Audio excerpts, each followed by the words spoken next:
What is going on, world? Welcome to another video with the Hungarian experiment.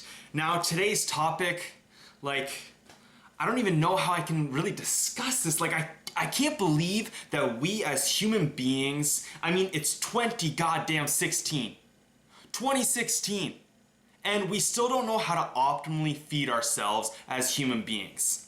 Yes, this is another video about vegans and vegan diets. So earlier today, the beautiful one tagged me in this article discussing a vegan baby that was hospitalized due to severe malnutrition. Now, this is what I mean is that for me, if you follow along my journey as the Hungarian experiment, then you know that I believe that we need to be finding the things in life, the skills, the knowledge, the diets, the things that up our hormonal output as much as possible, no matter what kind of goals we have, what limitations we have in life, as well as all the other factors that are part of our lives being human beings in this world. But also, if you follow along my journey, then you know that I believe life is situational. I believe what is the most optimal thing for us as human beings changes as we age.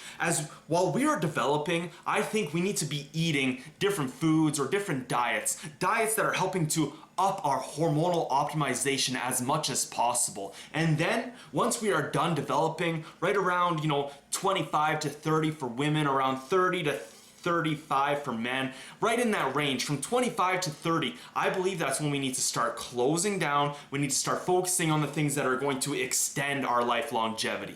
I'm still doing my research and I'm still learning by watching other people being human experiments out there in the world, but I believe that, veganism is awesome for disease prevention and life longevity. And that is something that we definitely need to implement into our lives as we are getting older. As we are getting into our 35, 40, 50, 60, that's when we need to be applying a vegan diet or a diet that doesn't boost up our growth hormone as much as possible if we want to live as long as possible. But when we're babies, we're infants, we're children, and we're teens, we need to be doing the physical activity, eating the types of foods, and even living the lifestyle that is going to up our hormonal output as much as possible. And this is what is going to make life easier, because if you have the most growth hormone running through your body, your cognitive function is going to be better. Your skin is going to be better. It's going to be more natural. You're going to be able to put on muscle a lot easier.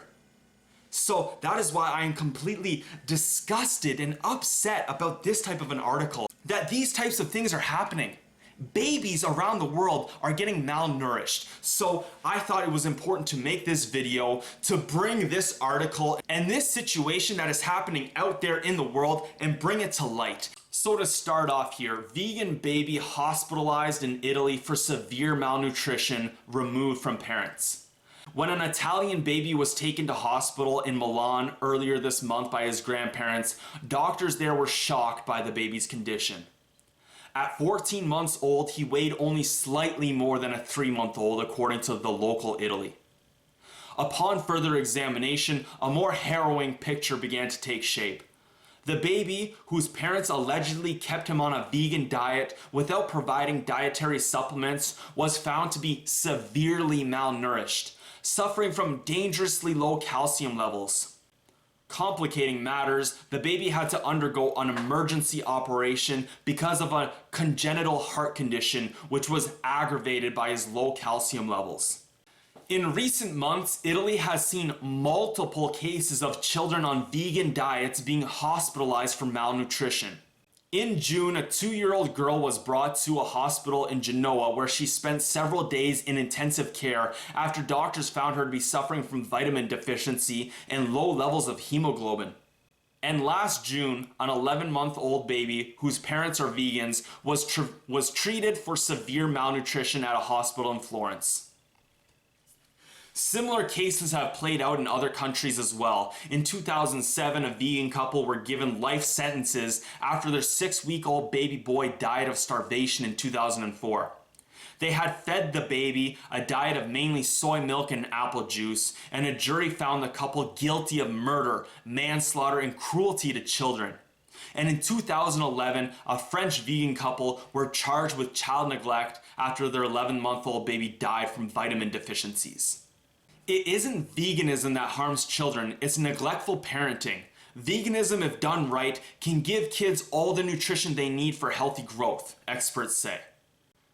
Now, I'm not going to read the rest of the article here. If you guys are interested, it's going to be posted in the description box below there. I really suggest going to check that out.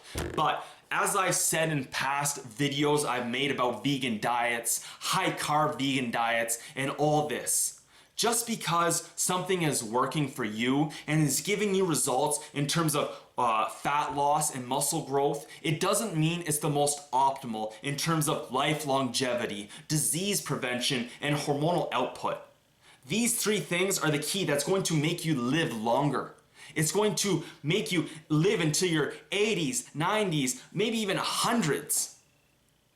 Now, as we see here, we're still trying to figure out what is the most optimal diet for that. And that is why I'm trying to build up this human experiment network, a network of YouTubers who are all documenting the different factors in their lives, from the foods they eat and the physical activity they do and the lifestyles that they live, and then start testing their hormonal outputs, start testing their blood and seeing exactly what is going on. Then, if we have human experiments out there who are testing their bodies and getting these things done throughout their whole life, that is when we can really draw conclusions to what is the most optimal diet. Because right now, we are hearing a lot out in society and out in this modern world how great a vegan diet is. And as we saw from the article there, it's not veganism, it's neglectful parenting. So, what is really the most optimal thing for us? What is the most optimal way for us to live, to eat, and to live our lives? That, I believe, changes over the course of our lives. And we need to be very careful what, not just food, not just physical activity we are putting onto these children, but also the things we are teaching them. The way we are raising them, the ideas that we are putting into them. After reading this article today, I just got so distraught, and I don't even know what else to say about this. So thank you guys so much for watching this video. Thank you guys for all your support. You guys are absolutely amazing. If you like what you saw here, if you found this informative, please share this video. Please spread it around with your friends. Make sure you go hit that like button, and of course, leave me a comment. I am the Hungarian Experiment.